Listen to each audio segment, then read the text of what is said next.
Hi friends, പവിത്ര സീരിയലിൻ്റെ നാളത്തെ ഒരു കിടിലം പ്രൊമോ ആയിട്ട് വന്നിട്ടുള്ളത്. വേദ ശ്രീനി സാറിനെ നോട്ടീസ് അയച്ചിരിക്കുകയാണേ. ഈ നോട്ടീസ് കൈപ്പറ്റി ശ്രീനിവാസ് സാർ ആകെ ഞെട്ടി നിൽക്കുകയാണേ. നല്ല ദേഷ്യമുണ്ട്. വിക്രം അങ്ങോട്ട് വരുമ്പോൾ വിക്രമിൻ്റെ അടുത്ത് കാര്യം പറയണേ.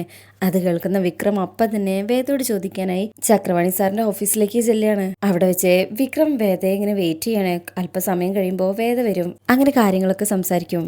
വേദ എന്ന് പിന്മാറില്ല എന്നുള്ള മട്ടിൽ തന്നെ നിൽക്കുമ്പോൾ വിക്രം പറയും, വേദ, ഇത് നീ വിചാരിച്ച ആളല്ല, വലിയ പുള്ളിയാണ്, നിന്റെ വലയിൽ ഒതുങ്ങില്ല, വിട്ടേക്ക്.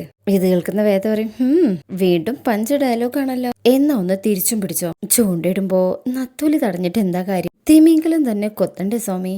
അങ്ങനെ വിക്രമിന്റെ വാടപ്പിക്കണേ. ശേഷം വേദ വേറൊരു കാര്യം കൂടെ വിക്രമിനോട് ചോദിക്കണേ. അതായത് പഴയ കാര്യം, അന്ന് ആ മയക്കുമരുന്നിന്റെ കേസേ, അന്ന് നിങ്ങൾ ജയിൽ ശിക്ഷ അനുഭവിച്ച കേസിൽ അച്ഛന്റെ ബാഗിൽ അന്ന് മയക്കുമരുന്ന് വെച്ചത് ശരിക്കും ആരായിരുന്നു? ഈ ചോദ്യം വിക്രം ഒട്ടും പ്രതീക്ഷിച്ചിട്ടുണ്ടായിരുന്നില്ല. വിക്രം അതിന് മറുപടി പറയുന്നുണ്ടോ എന്താ അറിയില്ല. എന്തായാലും മറ്റൊരു പ്രമോല് വിക്രം അവിടുന്ന് പോകുന്നുണ്ട്. വേദയ്ക്ക് അതിനുള്ള മറുപടി കൊടുക്കുന്നില്ല. വിനായകനാണോ എന്ന് ചോദിക്കുമ്പോൾ വിക്രം ഒന്നും പറയാതെ പോവാണേ. അപ്പോൾ വേദ ഇങ്ങനെ ചിരിക്കുന്നുണ്ട്.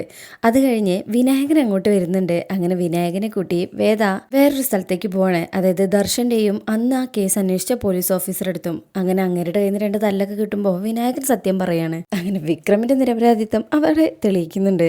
അപ്പോൾ ആ ഭാഗത്തിനൊക്കെ ആയിട്ട് വെയിറ്റ് ചെയ്യാം. ഈ പ്രൊമോ ഇഷ്ടപ്പെട്ടിട്ടുണ്ടെങ്കിൽ ചാനൽ ലൈക്ക് ചെയ്യുക, സബ്സ്ക്രൈബ് ചെയ്യുക, സപ്പോർട്ട് ചെയ്യുക. താങ്ക്